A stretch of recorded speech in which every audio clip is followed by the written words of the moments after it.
Well, our nonstop coverage of their Burning Your Money Week continues with our next guest who says government spending will only worsen the current very fragile economy. Republican Congressman Ron Paul joins us on the phone from Clute, Texas. Congressman, I know it's a drastic step, but do you think we're at the point where we need a constitutional solution to stop the deluge in government spending? Oh, it would be great, but nobody cares about the Constitution, so I don't think that's going to solve the problem.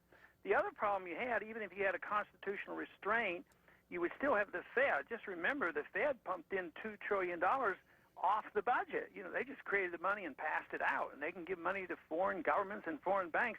So the problem is much bigger than having a legal or constitutional limitation on what they can spend. I think it'd be a good idea to make the point, but that's far from the solution. The solution is what the people in this country think our government should be doing. As long as they expect this much from their government, that we can take care of everybody in the world and that we can have a welfare state here, you're going to have this problem no matter what the Constitution says, because they already totally ignore it. Now, Congressman, you, of course, have been quite vocal about your calling for the Fed to be non-existent, basically. So I'm just curious what you think would have happened had we not had that first round of quantitative easing at the height of the financial crisis. We would have had more bankruptcies, and if the Congress would have just kept their hands off, the whole program, the whole correction would be over by now. But because we took it over, prevented the liquidation of the debt, this just delayed the inevitable.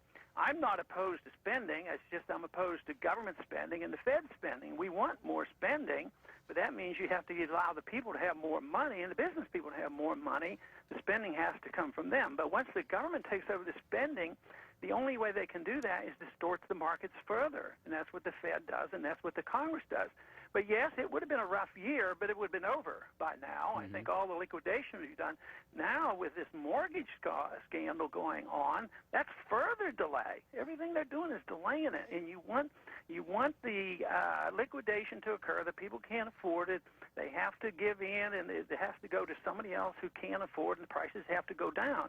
But this is what we did in the 30s. We propped it up. We wouldn't allow the market to clear the market. We didn't believe that these corrections were necessary, and that politicians can't stand the idea of not doing something. Well, speaking of politicians, Congressman Paul, we've got about 3 weeks for before midterm elections.